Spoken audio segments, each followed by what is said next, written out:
Bonsoir, je suis Mike Kofi, directeur général de Africa Capital Market Corporations, qui est une banque d'affaires qui axe ses activités sur trois piliers. Le premier, c'est le corporate finance, donc tout ce qui est levée de fonds pour les entreprises publiques, dans le secteur public comme dans le secteur privé, qui sont à la recherche de fonds pour développer leur activité. Donc nous les assistons dans cette levée de fonds, que ce soit en dette ou en equity. Nous avons une activité de conseil également pour accompagner ces entreprises-là. Deuxième activité, c'est ce qu'on appelle le fund management. C'est une direction qui gère et qui structure et qui gère des fonds d'investissement. Et nous en avons deux aujourd'hui que nous gérons, dont un qui est lié au tourisme et l'autre qui est lié au sport. Donc le premier fonds, c'est Detect Profonde, qui est lié au sport, qui on le fait en partenariat avec le Paris Saint-Germain Academy. Et le second fonds, c'est Genesis Hospitality Immo Fund, pour lequel nous sommes promoteurs et gestionnaires, qui est un fonds immobilier qui axe son activité sur l'immobilier touristique, avec lequel nous sommes en train de faire un hôtel 5 étoiles à Assini. Troisième pilier, donc, c'est dans la logistique. Et donc, nous sommes détenteurs de parking privés à usage public en Côte d'Abidjan, les premiers. Sous la marque Green Park que vous avez en face du Noom Hotel. Et donc, nous faisons la conception et gestion de parking à travers cette filiale.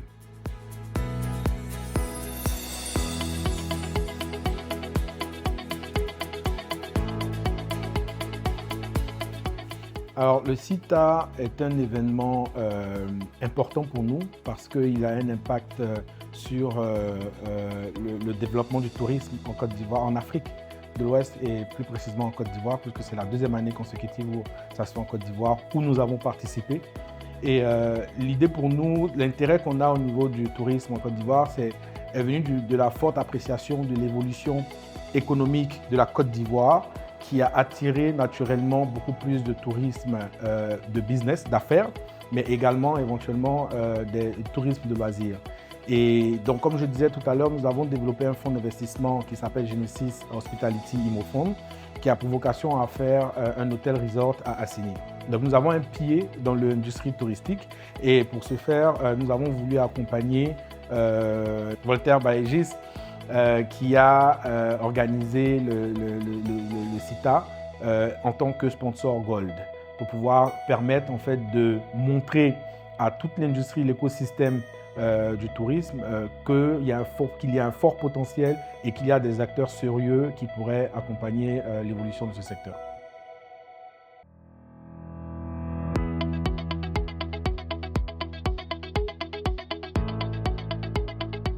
Alors, c'est exactement ce qui est important pour moi généralement dans des conférences.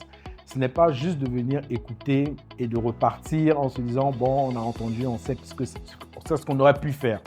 L'idée pour moi, c'est de tirer des leçons et puis prendre profit en fait de tout le networking que vous avez, qui est face à vous lors de ces conférences, pour pouvoir en fait construire quelque chose, pour avoir un impact dans l'industrie quand vous avez des conférences sur des secteurs précis. Et lors de la conférence l'année dernière, nous avons rencontré effectivement Vatel, qui s'est présenté comme étant une école business school en termes de formation professionnelle dans le tourisme, l'hôtellerie et la restauration, et qui était numéro 1 leader en France, et numéro 5 en Europe, et 11 dans le monde. Et vu qu'en Côte d'Ivoire et en Afrique de l'Ouest, comme je disais tout à l'heure, nous avons une forte évolution du secteur de l'industrie, mais nous avons un gap en termes de services et de formation. Et nous nous sommes dit qu'il était important pour nous d'intervenir dans cette partie de la chaîne de valeur au niveau du tourisme, qui est la formation. Et donc, nous avons eu des discussions pendant 1 an avec Vatel pour asseoir une stratégie pour avoir la franchise en Côte d'Ivoire et pouvoir former des cadres à des métiers de responsables et de directeurs d'hôtels, d'hébergement et de restauration en Côte d'Ivoire, mais en même temps dans l'Afrique de l'Ouest. Et bien sûr, à travers Vatel Academy, former également les métiers, tous les métiers de l'hôtellerie, de la femme de ménage, de la gouvernante, aux serveurs, vraiment tous les métiers qui interviennent dans l'hôtellerie qui ont besoin d'être professionnalisés. Et donc, vu l'importance et la demande qu'il y a à ce niveau, nous avons pris sur nous d'investir donc sur cette franchise Vatel. Et nous comptons ouvrir donc l'école en septembre pour les premières classes qui feront avec un diplôme de bachelor.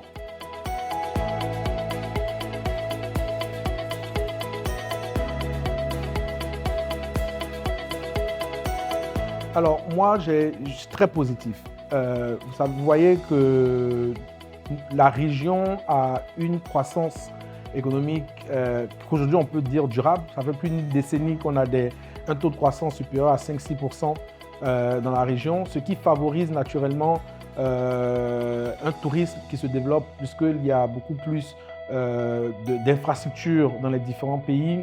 En termes de gouvernance et de politique, dans les différents pays, nous avons une stabilité politique qui fait qu'aujourd'hui, vous avez un tourisme international qui se développe fortement.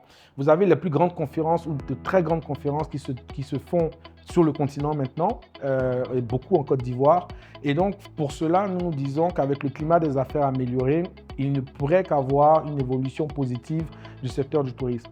Maintenant, c'est à nous, acteurs, secteur privé, de pouvoir en fait contribuer à l'émancipation de l'évolution du secteur du tourisme dans notre pays et dans la région, en faisant ce que nous avons fait, donc permettre une formation adéquate aux acteurs, mais également en favorisant le financement des infrastructures, avoir des financements plus adaptés pour pouvoir créer des hôtels de marque internationale et de renom, pour pouvoir attirer beaucoup plus de touristes.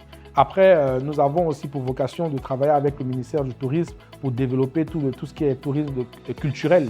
Et donc, voir comment est-ce que nous pourrons agir dans ce sens pour pouvoir en fait avoir pas seulement le tourisme d'affaires et de loisirs, mais le tourisme également culturel pour que des gens puissent venir visiter les merveilles que nous avons en fait dans ces pays d'Afrique, de l'Ouest en tout cas, mais qui sont très peu connus du monde.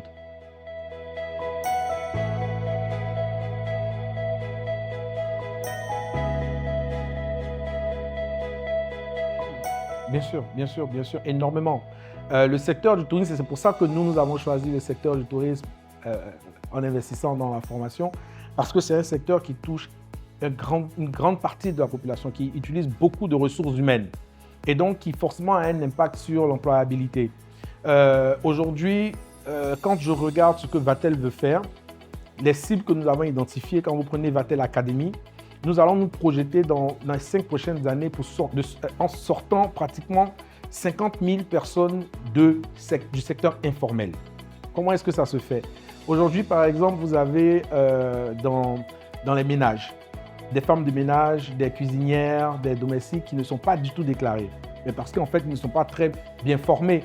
Et donc, c'est des personnes qui viennent et qui ont besoin d'avoir des revenus et donc qui font ce travail-là par défaut. Et donc, ils touchent un salaire moyen qui n'est pas forcément déclaré. Aujourd'hui, en offrant Vatel Academy, nous allons permettre d'avoir une formation gratuite pour ces personnes, toutes ces personnes qui travaillent dans les ménages, mais également dans les hôtels et dans les restaurants. Et une fois qu'elles auront la formation Vatel, elles seront qualifiées pour pouvoir avoir des revenus supérieurs à ce qu'on leur donne aujourd'hui et forcément être déclarées à la sécurité sociale. Qu'est-ce que cela implique? Vous allez sortir 50 000 personnes du secteur informel qui vont commencer à cotiser pour la sécurité sociale. Donc, augmenter la base de cotisation de la sécurité sociale Côte d'Ivoire, quand on sait que les sécurités sociales, les fonds de pension sont ceux-là même qui injectent de l'argent dans l'économie locale à travers les différents emprunts que fait les États, ça ne va que permettre, si vous voulez, d'avoir un cercle vertueux où vous avez des gens qui sortent du secteur informel, qui sont formés, qui trouvent des emplois et qui ont une visibilité sur même des opportunités de carrière. Parce qu'une fois que vous sortez, vous avez une certaine formation, vous allez avoir l'ambition ou la volonté de vouloir aller plus haut dans ce que vous faites, en tout cas en termes de carrière. Et en même temps, comme je dis, vous avez des cotisations base salariale imposables et imposables non seulement, mais aussi en ce qui concerne la sécurité sociale, une base de cotisation qui augmente, qui va naturellement avoir un impact sur le pays. Ça, c'est au niveau de la formation. Mais après, comme je disais, quand même vous investissez dans les infrastructures, des gens ne viendront pas faire de grandes conférences, de grands colloques dans votre pays si vous n'avez pas assez d'infrastructures pour pouvoir recevoir ces participants-là. C'est pour ça que nous avons un nombre limité de chambres, d'hôtels, de lits en Côte d'Ivoire, de capacité d'accueil. Donc, tant qu'on va rester à ce niveau de capacité d'accueil, il y a des événements qu'on ne pourra pas recevoir ici, qui nécessitent beaucoup plus. Donc, au fur et à mesure qu'il y aura des investissements qui seront faits dans le secteur du tourisme, il y aura des hôtels qui seront financés, des hôtels qui vont ouvrir, naturellement, vous allez avoir de plus de conférences qui vont se faire ici. Quand il y a des conférences dans le pays, il y a des touristes qui arrivent, ce n'est pas que la conférence en elle-même qui tire profit, mais il y a tous les secteurs dans le tourisme, donc que ce soit les hôtels, que ce soit les restaurants, que ce soit les cinémas, tout ce qui est lié au tourisme et aussi le volet culturel qui bénéficie de ces visites-là. Et donc, on pense que naturellement, en faisant cela, on va accroître le nombre de visiteurs localement. Et donc, ça aura également un impact sur la croissance du pays.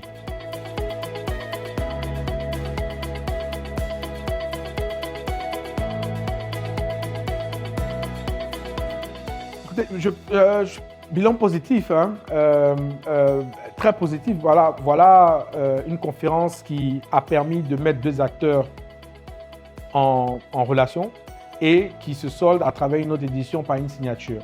C'est déjà un plus.